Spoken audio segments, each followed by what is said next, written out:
talk about the main thing that writing coaches, productivity gurus, and publishing experts almost never tell us. They love to sell a guaranteed formula, a promise that if we follow a specific structure blueprint, polish the sentences, and write a flawless abstract, the paper will get accepted. But despite the arguments being frequently quite convincing, there is a massive unspoken truth hidden right after you hit that submit button. We can write a technically brilliant and highly robust paper and still get rejected. They don't tell us this because acknowledging the pure randomness of the system ruins the marketing pitch.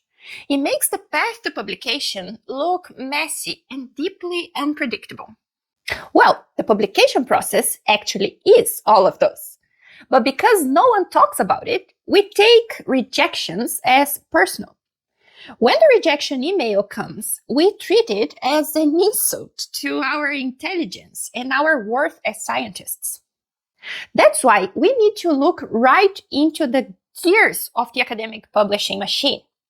We have to face the cold, hard data on how journals actually operate, proving why a rejection is frequently an issue with the system, not necessarily our science. More importantly, we should focus entirely on the variables we can actually control.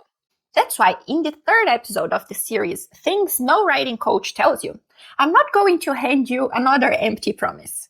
There is no secret trick to avoid rejection entirely. Instead, we are going to look at a realistic roadmap to manage a resilient submission pipeline.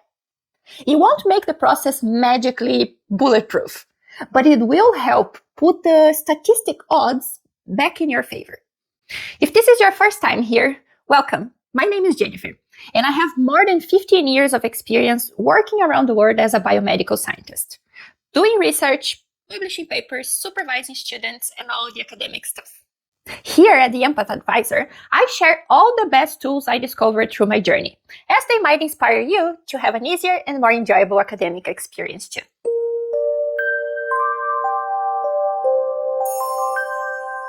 Things no writing coach tells you.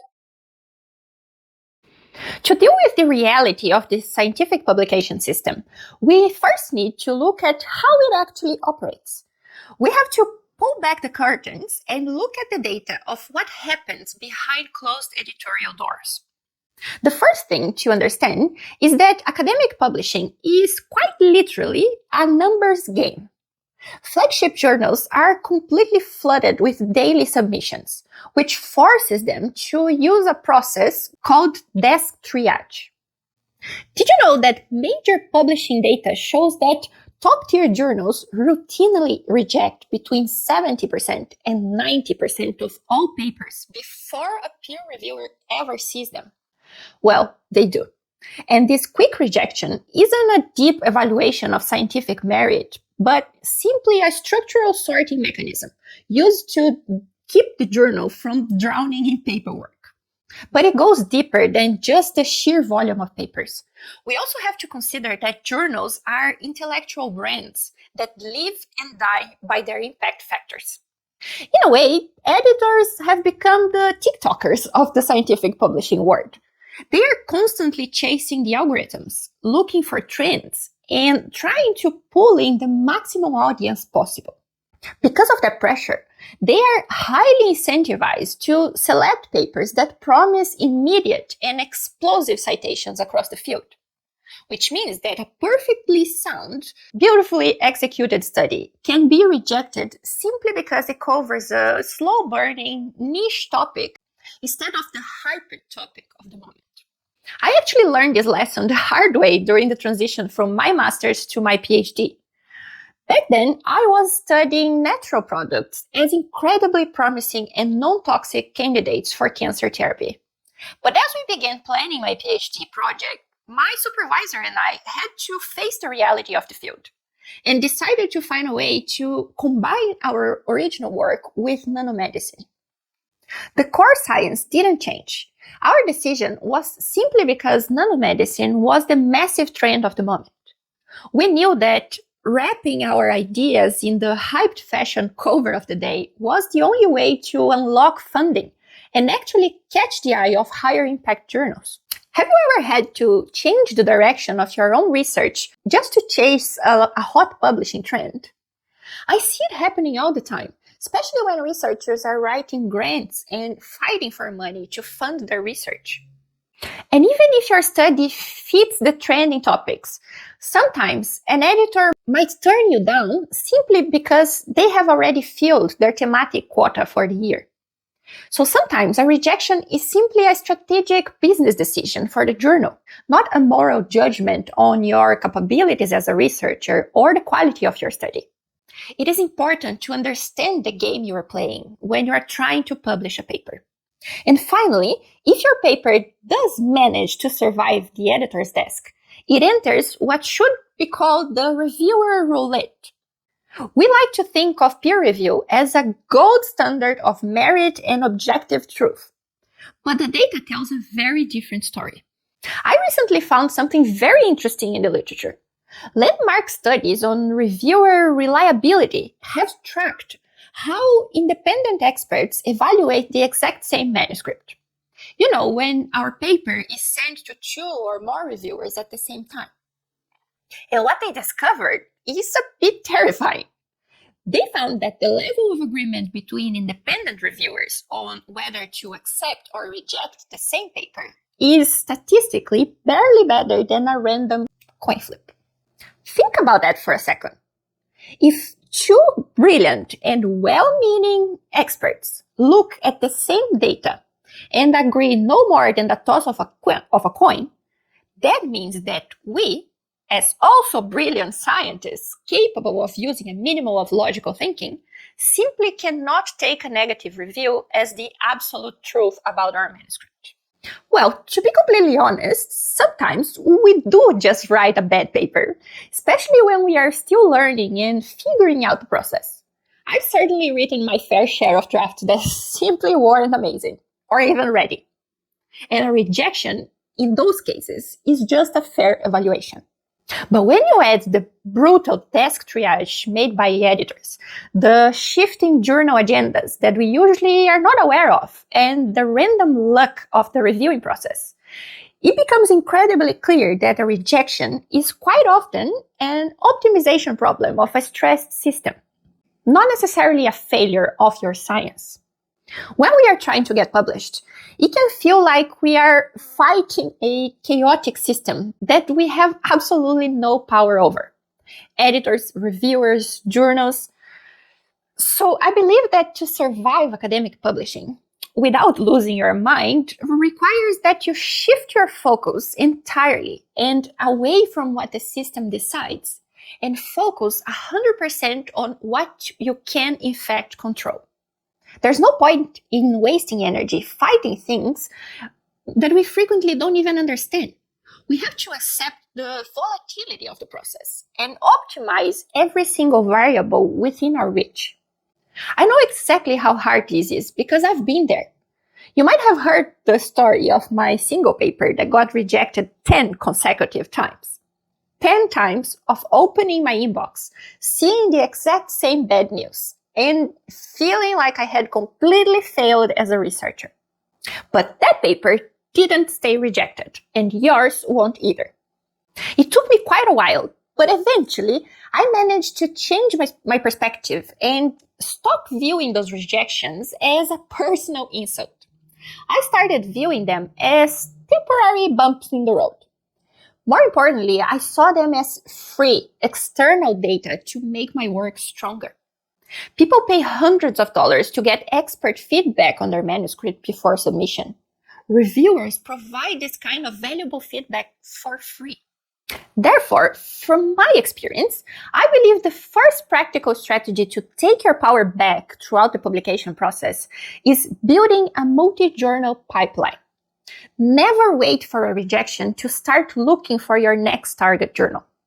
This is exactly why in my book and throughout my course, I strongly push my students to start the entire writing process by choosing their target journals first. When you build a curated list of promising options before you even write the first sentence, you win twice. First, it helps you tailor your formatting and tone to the journal from day one, which saves you an incredible amount of time. But second, it gives you an immediate backup plan. If your primary choice doesn't work out, the tedious work of hunting for a new journal is already done. So before you even submit a paper for the first time, map out your primary, secondary, and tertiary journals. That way, if a desk rejection happens, and unfortunately it will likely happen, it doesn't trigger an emotional crisis. It simply triggers the start of a new logistic cycle. You simply look at your list, select another option, make the necessary adjustments, and keep moving forward. The second strategy is learning how to bypass the editor's barrier using your cover letter. Most people don't know that the initial screening editor for scientific journals is frequently a busy generalist, not a hyper specialist in a specific niche. So the cover letter is the only direct opportunity we have to explicitly pitch the big picture impact of the study to that person. Don't think of it as a boring formality, because it is actually the perfect translation tool that allows you to clearly communicate with that person on the other side. It is your chance to tell a busy editor exactly why your niche data matters to their broad audience, which can successfully rescue your paper from the desk triage pile. Because writing a cover letter that quickly catches an editor's eye is a skill in itself, I want to share with you the exact basic template I've successfully used in my submissions for several years. It has been tested and improved throughout dozens of submissions, until I came up with the best version I could. Just click the link in the description or scan the QR code on the screen, and the template will be sent straight to your inbox so you can start using it for your very next submission. And if you have a colleague or a student who is currently stressing over a recent rejection, please share this video with them. Academia can be incredibly isolating, and sometimes just knowing that the steps of the publication process can be quite random might completely change someone's perspective. In the end, I believe that accepting that the academic publication system has its flaws isn't about giving up, but most importantly, about giving yourself permission to stop carrying the emotional weight of a rejection. Rejections are not permanent verdicts on your intelligence. They are simply part of a progressive process, small bumps in the road. Remember that they happen to every single scientist, no matter how experienced or successful they are. So if you start each submission knowing that rejections might happen, and that there are several things in the process that are beyond our control or even understanding, the whole thing becomes much lighter. Use whatever information the editor or reviewers provide to you, learn from them, and move on. Next, please. Now, optimizing your strategy and your cover letter is highly effective, but it only works if the foundation itself is solid. You cannot build a resilient pipeline if the writing process itself is a chaos. And that brings us to the next major illusion in the publication process. Writing coaches and productivity gurus love to try to sell us these fake scheduling tricks, promising that if we just master the art of time blocking, we will magically become a master of writing high-impact papers in the tiny 10-minute gaps between our daily tasks. Well, let's be reasonable. Writing a truly great scientific paper is not a secondary chore you can just squeeze in while waiting for a lab experiment to finish. So in the next episode, we are going to expose why this writing on the side myth is one of the most toxic habits in academia, and how to reclaim the dedicated, focused time your science actually deserves. If this video helped you see how the publishing system actually works and what is in fact under your control to optimize, make sure you give it your like and subscribe to the channel so that you don't miss our new videos on how to write and publish your papers in an easier, more professional, and more enjoyable way. Thank you for watching, and I'll see you on episode 4.